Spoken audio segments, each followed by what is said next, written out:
I'm Tom Newton, I'm from Maxum Animal Nutrition, and I'm here today to talk to you about milk powders and feeding infant animals. So milk powders can be fed to young animals as a substitute or as a replacement for mother's milk. So if you've got potty lambs or potty calves, or in a dairy situation, when you're pulling the calves off the mums, we can use a calf milk replacer as an option. So a few things to look for when we're talking about milk powder, because you know, oils ain't oils, milk powder's not milk powder. So there's a couple of things we look for. So fat and protein levels, which it should be obviously stated on the bag.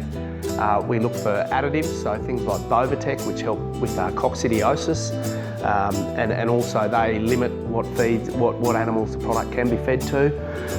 We also need to look at the vitamin and mineral profiles, and also if you're chasing things like pro or prebiotics, they're available in your more premium type powders. Some other things that we should look for when we open the bag: it should actually smell really good, it should look like clean and creamy, without too many, certainly without any foreign matter, but certainly nice and clean. And also you should taste it, and it should taste really good, which we can do later. So a couple of the other things we look for is in a lamb milk replacer, we also look at lactose levels. So something we've done in our products is to lower the lactose, and that's because lactose in a number of cases can be related to bloat in lambs and kids.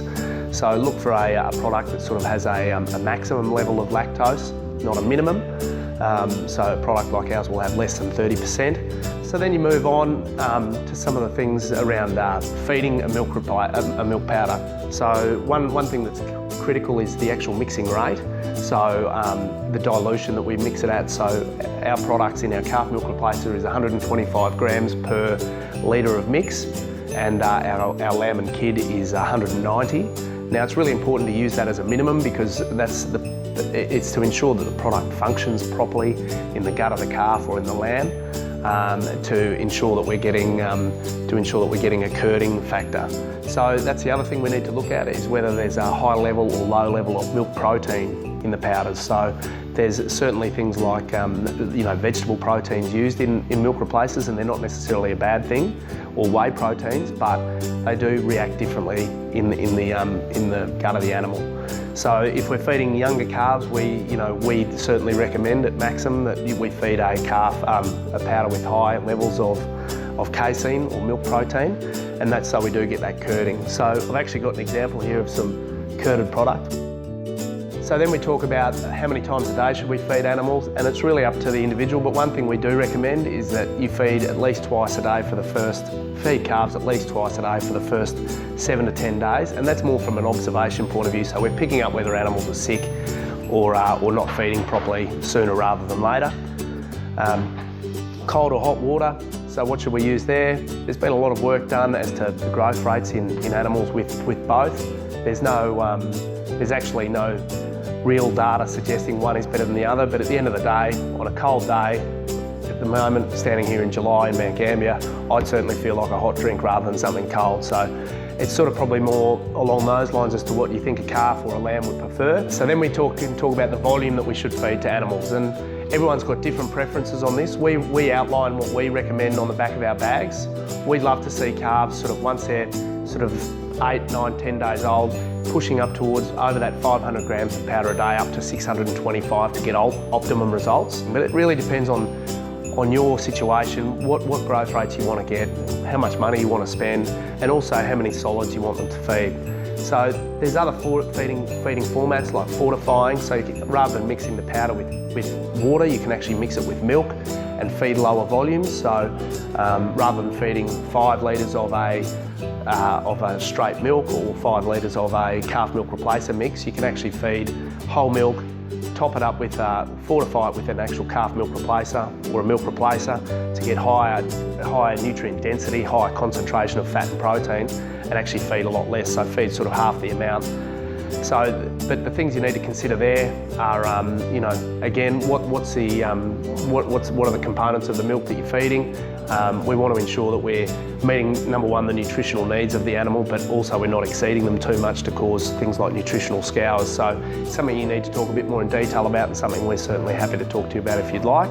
So we recommend that you have a calf muesli or a calf meal available to calves from day one, so they can get access to that. We'd love to see calves sort of getting into it, you know, from over the first couple of days as that rumen starts to develop.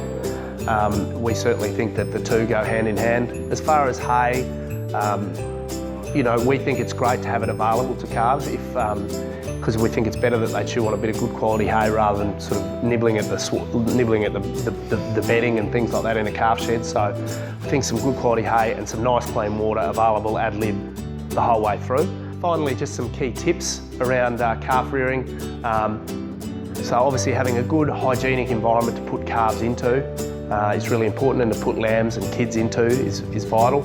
So look at your housing before kidding or before calving, before lambing, to make sure everything's up to date, hygienic, everything's been sterilised and ready to go. Make sure you've got good clean bedding, dry bedding, ready for them.